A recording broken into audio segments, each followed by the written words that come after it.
semuanya, ketemu lagi bersama aku, Mama Papa di sini.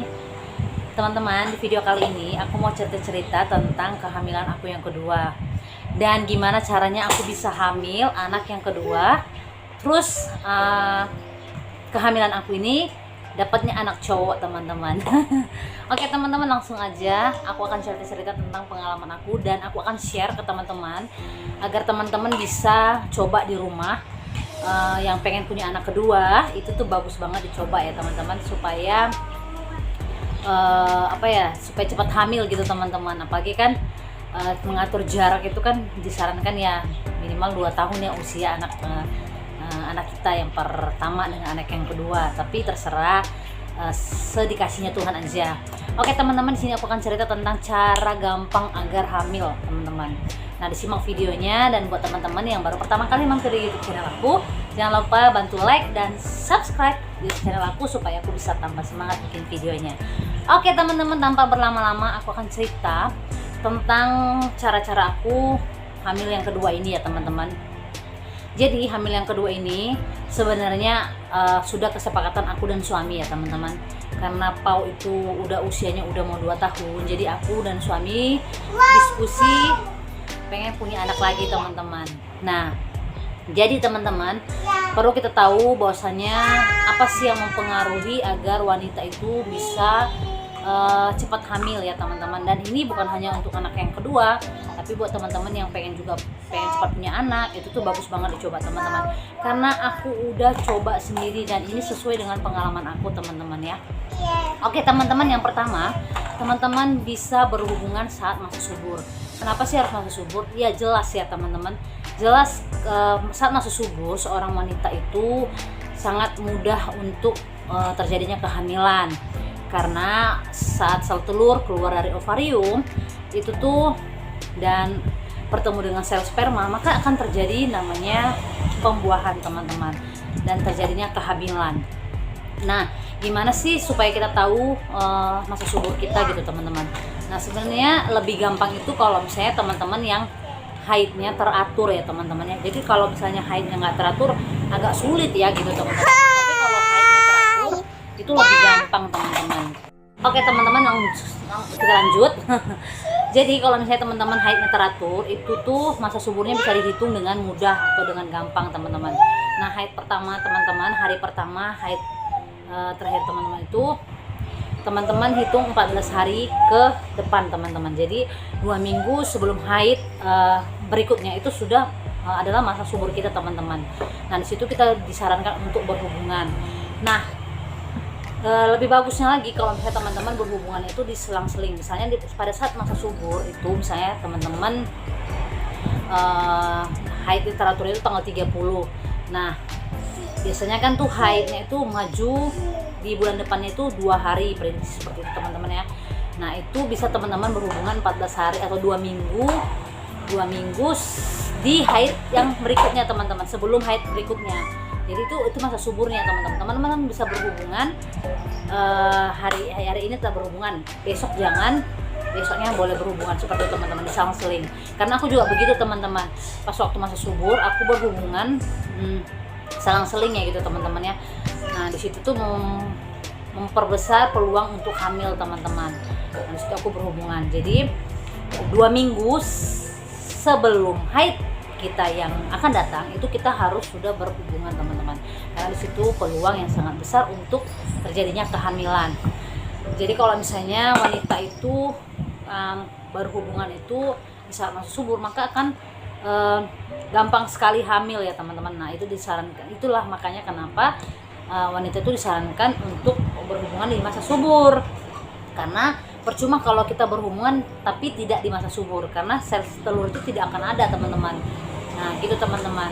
Terus yang kedua, supaya kita juga gampang atau peluang hamil itu lebih besar teman-teman, teman-teman juga bisa memposisikan. Misalnya kalau teman-teman orangnya yang agak susah untuk hamil, itu tuh posisi saat berhubungan juga sangat menentukan ya teman-teman.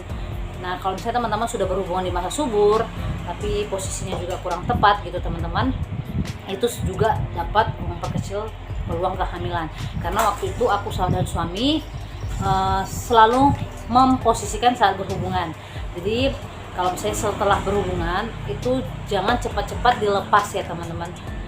Dibiarkan dulu gitu teman-teman. Terus usahakan teman-teman langsung gini, kalau misalnya teman-teman berhubungan dengan suami teman-teman, terus udah mau ejakulasi, suami udah mau ejakulasi, udah mau keluar gitu teman-teman, udah mau selesai gitu. Nah teman-teman jangan cepet-cepet dilepas gitu teman-teman, dibiarin dulu berapa menit. Nah habis itu usahakan suami kita membantu kita untuk berbalik badan teman-teman. Misalnya kalau saya posisi teman-teman di atas, nah suruh suaminya atau minta bantuan suaminya untuk membalikkan badan kita, dan jangan langsung dilepas. Nah kalau aku secara pribadi setelah berhubungan, saat sudah ejakulasi, suami udah ejakulasi, aku nggak langsung cabut, aku suruh suami aku untuk bantu nidurin aku ke tempat tidur, dan aku langsung posisi sebelah kiri teman-teman, miring ke sebelah kiri dan posisinya seperti bayi gitu teman-teman, kaki kita ditekuk gitu teman-teman ya. Nah diamkan aja, kalau bisa langsung dibawa tidur, jangan di bilas gitu teman, jangan langsung ke toilet gitu, jangan langsung air kecil, karena itu bisa memperbesar peluang kehamilan, meskipun sebenarnya sperma itu udah masuk juga ke dalam rahim kita gitu teman-teman. Sekali sembur kan dia udah langsung masuk gitu teman-teman, sebenarnya nggak ada pengaruh, tapi lebih bagus kalau misalnya teman-teman langsung tidur aja gitu teman-teman. Nah yang ketiga, teman-teman juga bisa makan makanan yang sehat gitu teman-teman. Bukan berarti makan makanan yang harus mahal gitu teman-teman, tapi kalau bisa dihindari dulu makanan-makanan yang junk food teman-teman, atau makanan-makanan yang instan kayak Indomie, terus fried chicken seperti itu teman-teman, dan lain-lain. Itu tuh nggak bagus banget. Jadi sebelum kita pengen hamil, itu kita memang sudah harus memperbaiki pola makan kita gitu teman-teman.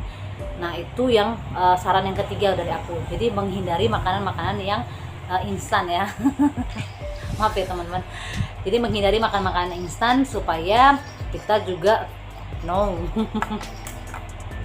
supaya makanan itu sangat berpengaruh ya teman-teman ya. Jadi kalau misalnya kita makan makanan sehat, sayur-sayuran seperti itu.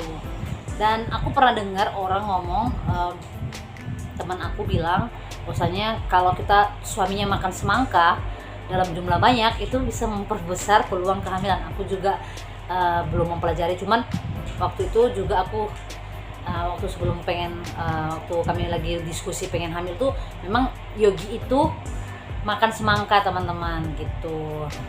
Nah pokoknya makan makanan yang sehat lah teman-teman, makan makanan yang bergizi, jangan dulu makan makanan yang instan atau makan makanan yang cepat saji gitu teman, itu nggak bagus dan nggak disarankan. Oke teman-teman, yang keempat tips dari aku adalah berat badan.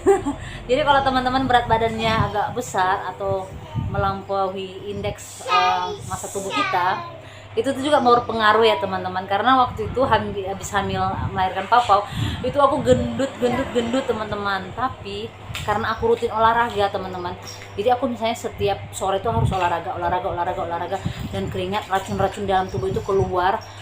Di situ juga memperbesar dan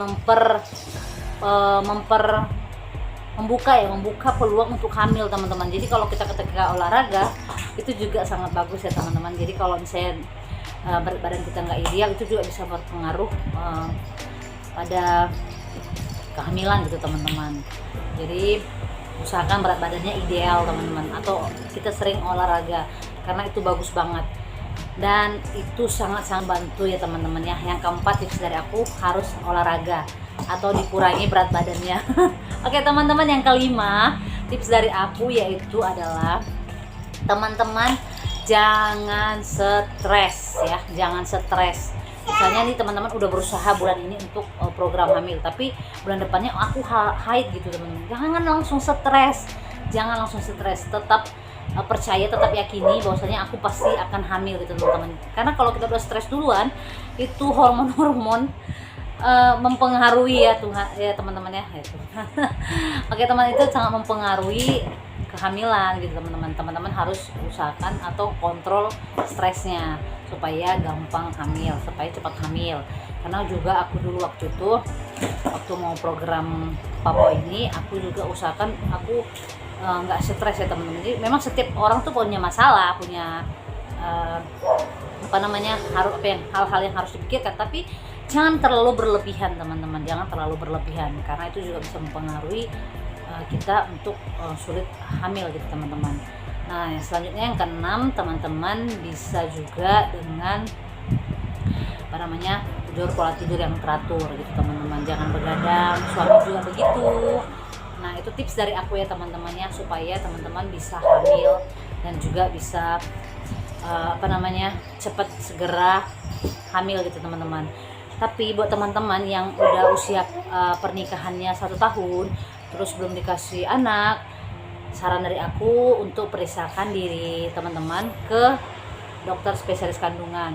Karena kalau misalnya kita udah setahun rutin berhubungan tapi tidak hamil-hamil, alangkah baiknya untuk segera periksa ke dokter bersama suami dan istri ya teman-teman. Karena nggak hanya istri tapi suami juga harus diperiksa agar tahu masalahnya di mana gitu teman-teman. Oke teman-teman, itu dia tips dari aku untuk cepat hamil, dan itu tips yang aku gunakan untuk hamil anak kedua gitu teman-teman.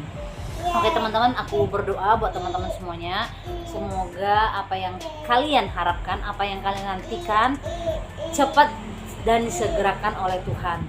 Karena aku yakin dan percaya perasaan teman-teman semuanya bagaimana di luar sana yang pengen punya anak, belum dikaruniakan, tapi tetap berusaha. Karena aku juga dan suamiku dulu waktu itu divonis nggak bisa punya anak teman-teman. Suami aku tuh dokter kandungannya tuh ngomongnya tuh langsung cetus ya gitu ya, langsung ini mustahil hamil katanya kayak gitu. Jadi aduh maaf ya, jadi itu buat mental suami aku tuh down gitu teman-teman. Pau itu buat mental suami aku down teman-teman. Nah, setelah dokter bilang begitu, suami aku tuh mentalnya down banget teman-teman. Tapi nggak ada yang mustahil, nggak ada yang nggak mungkin teman-teman kalau kita berusaha. Karena ada pepatah bilang banyak jalan menuju Roma. Jadi kalau misalnya teman-teman disarankan untuk program hamil di dokter kandungan, jangan langsung buru-buru, jangan langsung cepat-cepat ambil keputusan. Tetap pikir matang-matang dan ayo niat sama-sama dengan suami gitu teman-teman. Oke teman-teman, sekian dulu video dari aku, semoga membantu untuk teman-teman yang belum atau yang pengen punya anak. Aku doakan semoga cepat-cepat punya anak, dan jangan lupa gunakan cara-cara yang aku kasih tahu tadi ke teman-teman supaya cepat hamil. Oke teman-teman, sekian dulu video dari aku, semoga bermanfaat buat teman-teman semuanya. Terima kasih sudah nonton video dari aku. Jangan lupa bantu like dan subscribe video aku supaya aku bisa tambah semangat kasih informasi lagi buat teman-teman semuanya di rumah. Oke teman-teman, sekian dulu dari video dari aku. Bye bye.